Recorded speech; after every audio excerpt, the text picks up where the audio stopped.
राजीव और नील बाहर निकले। राजीव ने आकाश की ओर देखा और धीरे से कहा, अब शायद काली हवेली काली नहीं रही।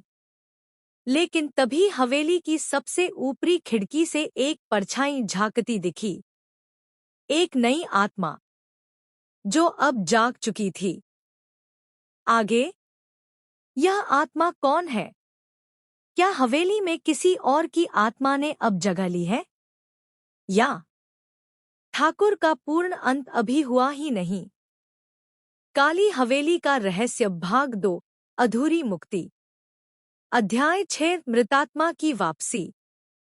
हवेली में सब शांत हो गया था। राजीव और नील गांव से लौटने की तैयारी कर रहे थे। गांव वालों ने भी चैन की सांस ली। 70 सालों बाद हवेली की रात पहली बार नॉर्मल लगी। लेकिन सिर्फ एक कोने में, हवेली की सबसे ऊपर वाली खिड़की से अब भी कोई झांक रहा था। नील की नींद रात के 3 बजे टूटी। उसे फिर वही फुसफुसाहट सुनाई दी, मगर अब आवाज अलग थी। राजीव को मत जाने देना। उसने मेरी मौत की कहानी अधूरी छोड़ दी। नील तुरंत चौंक कर उठा। उसने ओइजा बोर्ड खोला और पूछा, कौन हो तुम? सुई घूमी और लिखा, सी म अ 1945। ठाकुर की पहली शिकार। सीमा की अधूरी कहानी। राजीव और नील ने अगली सुबह गांव के पुराने दस्तावेज खंगाले। 1945 की एक रिपोर्ट में लिखा था, सीमा, उम्र 18, ठाकुर के घर में गायब, कोई रिपोर्ट दर्ज नहीं हुई। अंतिम बार हवेली के बगीचे में देखी गई थी। गांव की एक बूढ़ी औरत, जिसे सब बड़ी माँ कहते थे, ने कांपते स्वर में कहा, सीमा ठाकुर की सगी भतीजी थी। वो हवेली में आई थी पढ़ाई के लिए, लेकिन फिर गायब हो गई। ठाकुर ने कहा वो शहर लौट गई, पर किसी ने उसे फिर कभी नहीं देखा। नील ने महसूस किया कि ये आत्मा बाकी सबसे अलग थी। ये सिर्फ बदला नहीं, पूरा सच दुनिया को बताना चाहती थी। सीमा का सपना। राजीव को उस रात एक सपना आया। एक लड़की सफेद साड़ी में आंखों से आंसू बहा रही थी। राजीव, तुमने सबकी कहानी लिखी, लेकिन मेरी नहीं। मैं पहली थी। मेरा सच अगर सामने नहीं आया तो सब अधूरा है। राजीव ने आंखें खोलीं और फौरन कहा, मुझे हवेली वापस जाना होगा। अकेले। हवेली में अंतिम द्वार। इस बार राजीव हवेली के उस हिस्से में गया जो हमेशा बंद रहा था। पश्चिमी तहखाना, जिसे मृत द्वार कहा जाता था। दरवाजा खोलते ही एक बर्फ जैसी ठंडी हवा आई और सामने दीवार पर एक नाम खुदा था, सीमा, पाप से पहले की शिकार। नीचे खुदी थी एक कब्र, बिना चिन्ह, बिना कोई पूजा। राजीव ने वहीं दिया जलाया और धीरे से कहा, मैं तुम्हारी कहानी लिखूंगा, सीमा। पूरी दुनिया पढ़ेगी और तुम हमेशा जिंदा रहोगी। तभी एक हल्की सी मुस्कान हवा में तैर गई और एक धीमा स्वर गूंजा, अब मैं मुक्त हूं। लेकिन जब राजीव बाहर निकला, उसने देखा कि नील बेहोश पड़ा है। उसके हाथ में एक कागज था, जिस पर खून से लिखा गया था, तुमने सीमा को मुक्त किया, लेकिन अब मैं जाग चुका हूं। राजीव ने कांपते हाथों से कागज उठाया। नीचे साइन था, भैरव। नया रहस्य शुरू। भैरव कौन है? क्या वह ठाकुर से भी पहले का कोई रहस्य है? या क्या यह हवेली का सबसे पुराना अभिशाप है जो अब खुलने वाला है? काली हवेली का रहस्य भाग 2 अधूरी मुक्ति। अध्याय 7 भैरव का शाप। राजीव ने जैसे ही वो खून से लिखा कागज पढ़ा, हवेली की दीवारें कांपने लगी। हवा का तापमान गिरता चला गया। चारों ओर अजीब सी गंध फैल गई, जैसे लोहे और राख की। नील अब तक बेहोश पड़ा था, लेकिन उसकी सांसें तेज चल रही थी, जैसे कोई सपना देख रहा हो। राजीव ने जब उसे होश में लाने की कोशिश की, तो नील की आंखें खुलीं और उसके मुंह से जो पहला शब्द निकला, वह था भैरव, शाप का प्रथम रक्षक। राजीव चौंक गया। रक्षक? किसका शाप? पुराना पन्ना, एक भूली हुई कथा। नील ने आंखें मूंदी और कहा, भैरव ठाकुर रणवीर का पूर्वज नहीं, उसका गुरु था। एक तांत्रिक जो अंधेरे की विद्या में सिद्ध था।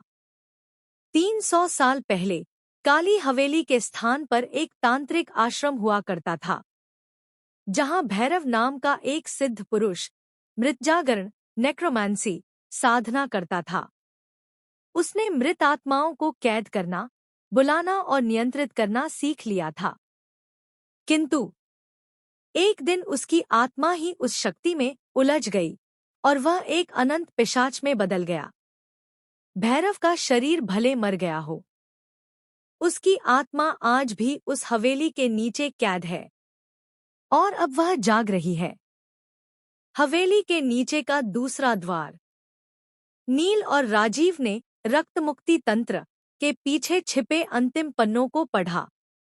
वहां लिखा था, भैरव की आत्मा को न छेड़ना, उसका द्वार कभी न खोलना। वह द्वार जो पश्चिम से भी नीचे है, जहां मृत्यु भी सांस लेना भूल जाती है। लेकिन अब वह द्वार अपने आप जाग चुका था। राजीव ने कहा, अगर हम भैरव को नहीं रोके, तो वो उन सभी आत्माओं को दोबारा जिंदा कर सकता है, उन्हें फिर बंधन में डाल सकता है। नील ने सिर हिलाया। हमें तीसरा ग्रंथ खोजना होगा, शून्य तंत्र, जो केवल एक ही स्थान पर है, काली हवेली के तलातल भूत कोठा में। तलातल भूत कोठा। अगली रात दोनों एक बार फिर हवेली गए, लेकिन इस बार जमीन के सबसे नीचे, जहां पत्थर के भारी दरवाजे थे जिन पर शाप चिन्ह खुदे थे। जैसे ही दरवाजा खुला, वहां अंधकार भी भारी था। नील ने कहा, यहां रोशनी जलती नहीं, क्योंकि यहां प्रकाश नहीं, केवल स्मृति होती है। भीतर वे पहुंचे तो दीवारों पर हजारों चेहरों की छायाएं थीं। काली हवेली में मरे हर व्यक्ति की आत्मा का प्रतिबिंब। बीच में रखा था एक पुराना, काले चमड़े में बंधा ग्रंथ, शून्य तंत्र, आत्माओं के अंधकार का अंतिम रक्षक। लेकिन जैसे ही नील ने उसे छुआ, पूरा भूत कोठा कांप उठा। एक गूंजती आवाज उभरी, मुझे फिर नींद से जगाया गया है, अब कोई जीवित न बचेगा। दीवारों से खून रिसने लगा। आकाश में गूंजने लगी भैरव की अट्टहास। अब क्या आगे होगा? क्या शून्य तंत्र से भैरव को रोका जा सकता है? या क्या यह काली हवेली का अंतिम युद्ध है, भूतों बनाम जीवितों? क्या नील और राजीव इस बार जिंदा निकल पाएंगे? काली हवेली का रहस्य, भाग 2, अधूरी मुक्ति। अध्याय 8, भैरव की जागृति। मुझे फिर नींद से जगाया गया है। ये शब्द जैसे हवेली की दीवारों में गूंज रहे थे। राजीव और नील शून्य तंत्र को हाथ में लिए भागे, क्योंकि चारों ओर की छायाएं अब जीवित आत्माएं बन रही थी। ये वो आत्माएं थीं जिन्हें भैरव ने सदियों पहले अपने तंत्र से बंधक बना लिया था। उनकी आंखों में कोई जीवन नहीं, सिर्फ आज्ञा थी। भूतों की बारात। पूरी हवेली अब एक शवयात्रा में बदल गई थी। हर सीढ़ी, हर खिड़की, हर कोने से आत्माएं निकल रही थी। रूपा, दुर्गा, सीमा, सभी अब भैरव के वश में थी। राजीव ने देखा, दुर्गा की आंखों में अब कोई करुणा नहीं थी। वो अब कह रही थी, हमें मत रोको। हम भैरव के पिंजरे में हैं। नील ने ग्रंथ खोला और पन्नों के बीच पढ़ा। भैरव की आत्मा को बांधने के लिए चाहिए 1 3 मुक्त आत्माओं की इच्छा, 2 भैरव का असली नाम, 3 0 अग्नि 0 फ्लेम, जो केवल पंच रक्त मंत्र से जलाई जा सकती है। भैरव का असली नाम। राजीव को याद आया, गांव के मंदिर की दीवार पर एक पंक्ति खुदी थी, जिसका नाम लिया जाए वह बंधन में आ जाता है। उसी पंक्ति के नीचे धुंधले अक्षरों में लिखा था बलभद्रनाथ। यही था भैरव का मानव नाम, जिसे उसने वर्षों से छिपा रखा था। नील ने तुरंत शून्य तंत्र के मंत्रों से अग्नि प्रज्वलित की। शून्य अग्नि, एक ऐसी नीली ज्वाला जो आत्माओं को मुक्त कर सकती थी। शून्य मंत्र का पाठ। राजीव ने तीनों मुक्त आत्माओं दुर्गा, रूपा और सीमा को पुकारा। तुम्हें मुक्ति मिल चुकी है। अब समय है उस शक्ति को रोकने का जिसने तुम्हें कैद किया। दुर्गा ने आंखें बंद की और पहली बार मुस्कुराई। तीनों आत्माएं राजीव और नील के चारों ओर घूमे और बोली, हम बलभद्रनाथ को पुकारती हैं। तू अब पिंजरे में है। मुक्ति अब तेरे लिए नहीं। नील ने जैसे ही अंतिम मंत्र पढ़ा, पूरा तहखाना जल उठा। एक काली आकृति आग के बीच चीखती दिखी। उसके 7 हाथ, 3 चेहरों वाले मुख, आंखों में अंगारे। तुम मुझे बांध सकते हो, पर मिटा नहीं सकते। राजीव चिल्लाया। हम मिटाने नहीं, तुझे सुलाने आए हैं। उस नींद में जहां तेरा अस्तित्व भी सवाल बन जाए। भैरव की हार या विराम।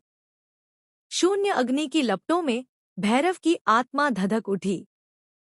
सभी आत्माएं अचानक शांत होने लगी। हवेली की दीवारें अब टूटने लगी थीं, मानो ये हवेली अब खुद को भी भुला देना चाहती हो। नील और राजीव जैसे तैसे बाहर निकले। सुबह की रोशनी में हवेली अब धुआं बन चुकी थी। सिर्फ एक काली राख की परत वहां बची थी, और उसके बीच शून्य तंत्र ग्रंथ अब खुद बखुद जल गया। और अंत में राजीव ने कहानी पूरी लिखी, काली हवेली का रहस्य, अधूरी मुक्ति। लेकिन जब किताब छपी, उसके आखिरी पन्ने पर कोई नाम नहीं था। बस एक वाक्य था, मैं सो गया हूं। पर अंत कभी स्थायी नहीं होता। भैरव। अब आगे क्या? क्या भैरव फिर कभी जागेगा? क्या हवेली की राख में अब भी कोई चेतना बची है?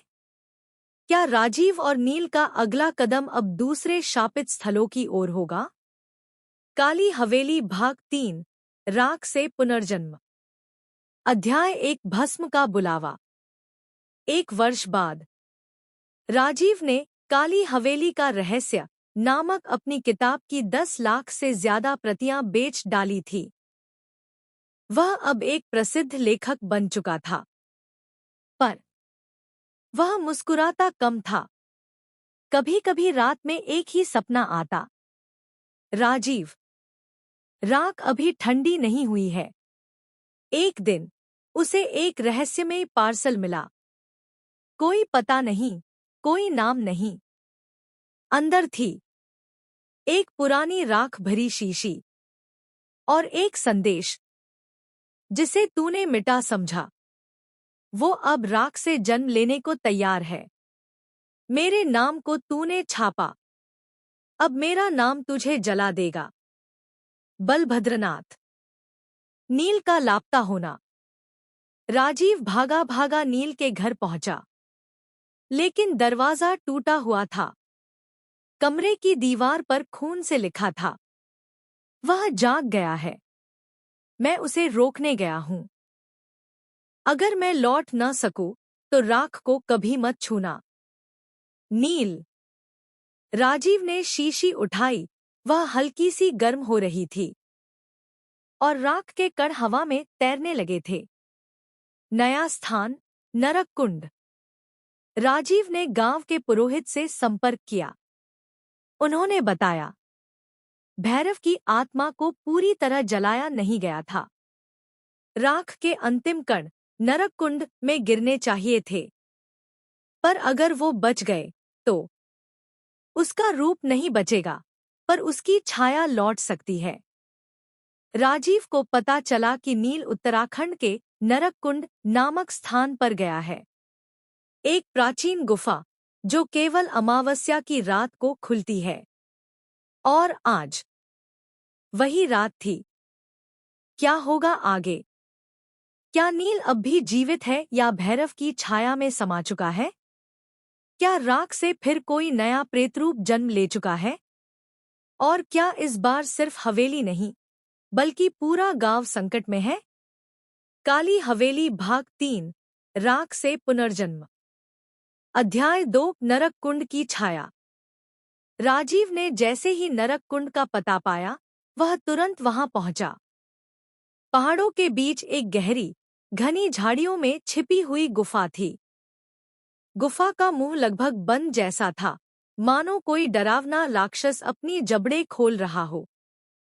गुफा का प्रवेश। राजीव ने अपने हाथ में राख की शीशी कसकर पकड़ ली। अंधेरा अंदर घना था, पर उसका दिल हिम्मत से भरा था। जैसे ही वह अंदर गया, अचानक ठंडी हवा का झोंका आया। नील की आवाज जैसे गुफा के भीतर कहीं दूर से सुनाई दी। राजीव, मैं यहाँ हूँ। पर सावधान, भैरव की छाया तुम्हें निगलने को तैयार है।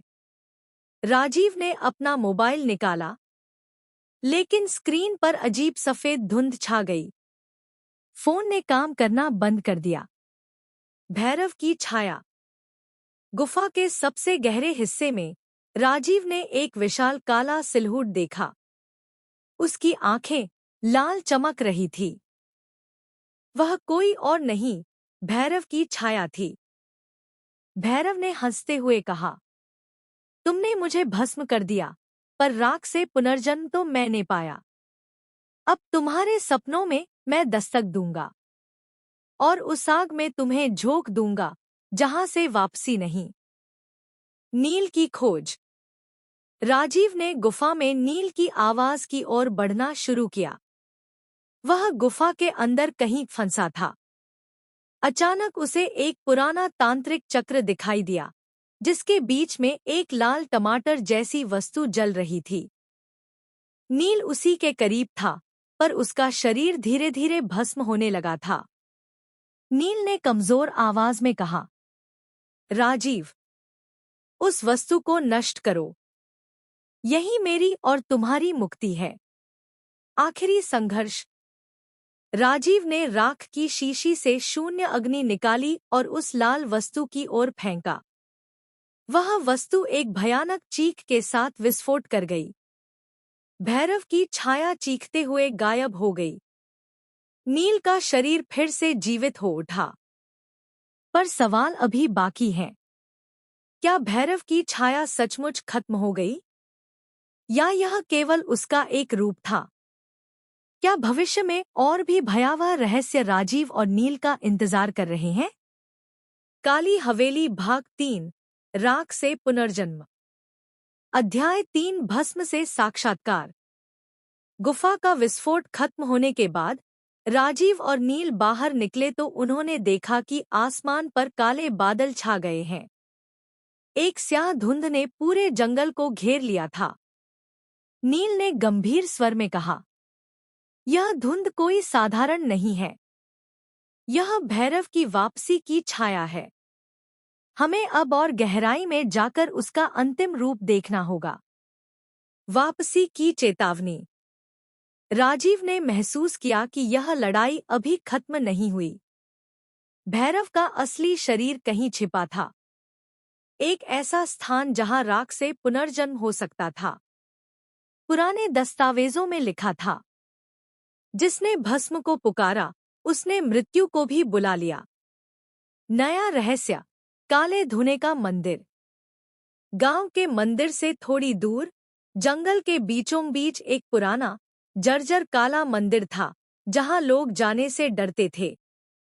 कहा जाता था कि वहीं भैरव की अंतिम आत्मा समाई हुई है। राजीव और नील ने ठाना कि वे अगले अमावस्या को वहीं जाएंगे। भस्म से पुनर्जन्म।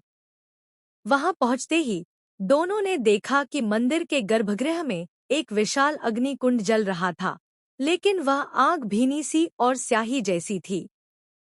नील ने पढ़ा, यह अग्नि भस्म के भीतर छुपे शाप को जगाती है। जो भी इसे छुएगा वह अमर होगा, पर भूखा और पिशाच। राजीव ने सोचा, क्या भैरव इस आग से पुनर्जन्म ले रहा है? क्या वह फिर से लौट आएगा? मंत्रों का प्रयोग। दोनों ने एक साथ पुराने तंत्र मंत्र पढ़े, जो शाप को बांधने और पुनर्जन्म को रोकने के लिए बनाए गए थे। पर जैसे ही मंत्र पढ़े गए, मंदिर के अंदर गूंजती आवाज आई, तुम्हारे प्रयास व्यर्थ हैं। मैं राख से उठूंगा और तुम्हारा अंत लिखूंगा। अब संघर्ष होगा और भी भयानक। राजीव और नील को पता था, यह लड़ाई अब केवल हवेली की नहीं, बल्कि पूरी मानवता की थी। काली हवेली भाग 3, राख से पुनर्जन्म। अध्याय 4, अंतिम तांत्रिक। अमावस्या की रात आई। राजीव और नील दोनों काले मंदिर के पास खड़े थे। चारों ओर सन्नाटा और भय का माहौल था। नील ने अपनी तांत्रिक सामग्री तैयार की और कहा, अब या कभी नहीं, राजीव। इस अग्नि को बुझाना होगा, नहीं तो भैरव फिर से जन्म ले लेगा। मंत्रों की गूंज। नील ने प्राचीन मंत्रों का उच्चारण शुरू किया। हवा में मंत्रों की गूंज फैलने लगी। अचानक मंदिर की दीवारें कंपने लगीं और काली आग तेजी से जलने लगी। भैरव की छाया प्रकट हुई, भयंकर, दहकती हुई। राजीव की हिम्मत। राजीव ने अपनी हिम्मत जुटाई और बोला, हम तुम्हें रोकेंगे, भैरव। तुम नहीं जीतोगे। नील ने शून्य अग्नि को हाथ में पकड़कर अग्निकुंड की ओर फेंका। अग्निकुंड की लौ नीली हो गई और धीरे धीरे बुझने लगी। भैरव की चीख। भैरव की चीखें गुफा के बाहर तक गूंजने लगी। पर जैसे जैसे अग्नि बुझी, भैरव की छाया कमजोर होने लगी। अंत में एक भयंकर धमाका हुआ और सब कुछ शांत हो गया। शांति या केवल विराम? राजीव और नील थके हुए पर संतुष्ट थे। वे जानते थे कि इस बार उन्होंने भैरव को रोक दिया है। पर राजीव के मन में एक सवाल था, क्या भैरव सच में समाप्त हो गया, या वह कहीं और से वापस आने की योजना बना रहा है? काली हवेली भाग 3, राख से पुनर्जन्म। अध्याय 5, नया सवेरा, नया साया। अगली सुबह की पहली किरणें काले मंदिर पर पड़ रही थी। पर माहौल अभी भी भारी था, मानो कहीं न कहीं भैरव की छाया अभी भी मौजूद हो। राजीव और नील ने देखा कि मंदिर के बाहर एक पुरानी पेंसिलिन शीशी मिली थी, जिसमें फिर से वही राख भरी हुई थी। राजीव ने धीरे से कहा, शायद यह लड़ाई अभी खत्म नहीं हुई। भैरव ने हमें चुनौती दी है। हम तैयार रहना ही होंगे। गांव में अजीब घटनाएं। वापस गांव लौटते हुए दोनों ने महसूस किया कि वहां अजीब घटनाएं हो रही हैं। लोग खो रहे थे अपने को। कोई बूढ़ा व्यक्ति अचानक से जवान हो जाता, किसी की आवाज में बदलाव आ जाता था, और रात को कहीं से कोई चीख सुनाई देती थी। नील ने कहा, भैरव की शक्ति अब राख के बाहर भी फैल रही है। हमें इसे रोकना होगा, नहीं तो पूरा गांव उसकी गिरफ्त में आ जाएगा। राजीव का नया निर्णय। राजीव ने कसम खाई, मैं इस रहस्य को खत्म कर दूंगा। काली हवेली की सारी रहस्यमय शक्तियों को मैं खत्म कर दूंगा, चाहे कुछ भी हो जाए। अगले कदम की तैयारी। राजीव और नील ने एक नई योजना बनाई। वे उस दिन का इंतजार कर रहे थे जब अमावस्या फिर से आएगी और वे फिर से काली हवेली और काले मंदिर की ओर लौटेंगे, ताकि इस बार वे पूरी तरह से भैरव को जड़ से मिटा सकें। काली हवेली भाग 3 राख से पुनर्जन्म। अध्याय 6 प्रेतात्माओं का राग। राजीव और नील ने जब गांव में अजीब घटनाओं की पड़ताल शुरू की तो उन्हें पता चला कि भैरव की राख से जन्मी प्रेतात्माएं गांव के हर कोने में फैल रही थी। हर रात अजीब आवाजें, चिल्लाहटें और हवेली से आती हुई रहस्यमय चमक ने गांव वालों को डर के साए में रख दिया था। प्रेतात्माओं की शक्ति। नील ने कहा, ये प्रेतात्माएं भैरव की छाया है जो राख के माध्यम से जिंदा हो रही हैं। इन्हें खत्म करने के लिए हमें सप्तपद मंत्र की जरूरत होगी, जो केवल उस जादुई पत्थर में छुपा है जिसे काला श्मशान कहा जाता है। राजीव ने ठाना कि वह इस जादुई पत्थर की खोज करेगा, चाहे उसे किसी भी खतरनाक जगह जाना पड़े। काला श्मशान की यात्रा।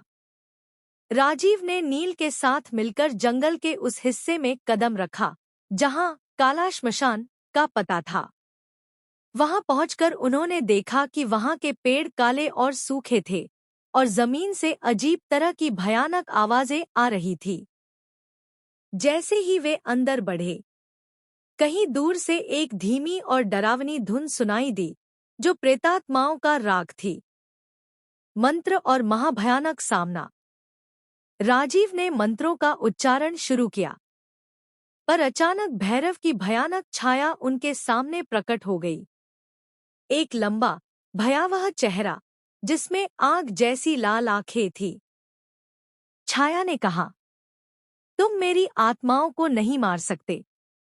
राख से मैं फिर उठूंगा और इस बार तुम्हारे सपनों से भी आगे जाऊंगा। अंधकार में जंग। राजीव और नील ने अपने सभी शक्ति और ज्ञान से लड़ाई लड़ी। मंत्रों ने धीरे धीरे प्रेतात्माओं को कमजोर किया, पर भैरव की छाया ने उन्हें अकेला छोड़ने का नाम नहीं लिया। काली हवेली भाग 3 राख से पुनर्जन्म।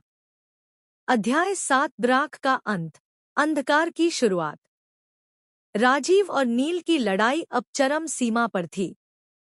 काला श्मशान की गुफा में उनका सामना भैरव की सबसे भयानक छाया से हुआ, जो अब पूरी तरह से प्रेतात्माओं के रूप में प्रकट हो चुका था। भैरव की अंतिम चाल। भैरव ने कहा, तुम मुझे राख से जला सकते हो, पर मैं हर बार फिर से उठूंगा। मैं अंधकार हूं और अंधकार कभी खत्म नहीं होता। उसने अपनी छाया से एक भयंकर तूफान खड़ा किया जो दोनों को घेरने लगा। राजीव की रणनीति। राजीव ने गहरी सांस ली और अपनी पुस्तक से वह अंतिम मंत्र निकाला जो केवल दिल की सच्चाई से काम करता था। उसने कहा, यह राख नहीं, बल्कि हमारी हिम्मत और सच्चाई की आग है जो तुम्हें जला सकती है। मंत्र पढ़ते हुए उन्होंने अपने हाथ में राख की शीशी फेंकी और शीशी के अंदर से तेज नीली लौ निकली, जिसने भैरव की छाया को घेर लिया। अंधकार का विदा। धीरे धीरे भैरव की छाया कमजोर होने लगी और एक तेज रोशनी ने गुफा को भर दिया। भैरव की चीख गुम हो गई और फिर सब कुछ शांत हो गया। नील ने कहा, अब सच में यह खत्म हो गया। नया सवेरा। राजीव और नील बाहर निकले, जहां सूरज की पहली किरणें उनके चेहरे पर चमक रही थी। गांव में फिर से जीवन लौट आया, पर सवाल बना रहा। राजीव ने सोचा, क्या सच में यह अंत था या फिर कोई और रहस्य अभी बाकी है? काली हवेली भाग 3 राख से पुनर्जन्म। अध्याय 8 शांति या साया। सूरज की पहली किरणें गांव पर पड़ रही थी। राजीव और नील ने महसूस किया कि भैरव की छाया सच में छिन्न भिन्न हो गई है, लेकिन हवेली के अंदर एक अजीब सी सूनापन था जो अब तक नहीं था। अंतिम रहस्य। राजीव ने हवेली के सबसे पुराने कमरे में एक गुप्त द्वार देखा। द्वार के पीछे एक पुरानी डायरी रखी थी, जिसमें भैरव की आत्मा के बारे में लिखा था। डायरी में था, अगर मेरा शरीर मर भी जाए, मेरी आत्मा हमेशा राख की तरह मौजूद रहेगी। जो राख में नहीं जलती, वही सच्चा भय है। भविष्य का अंधकार। राजीव ने समझा कि भैरव का अंत भले ही हो गया हो, पर उसकी आत्मा कहीं ना कहीं जिंदा है, राख की आभा में, हवेली के हर कोने में। नील ने कहा, हमें इस रहस्य को पूरी तरह से मिटाना होगा, नहीं तो भैरव का साया हमेशा हमारे साथ रहेगा। नया अध्याय, नया संघर्ष। राजीव और नील ने ठाना कि यह केवल एक अध्याय का अंत है, पर उनकी लड़ाई का सफर अभी खत्म नहीं हुआ है। काली हवेली का रहस्य अब भी उनकी जिज्ञासा और साहस की परीक्षा ले रहा था। समाप्त।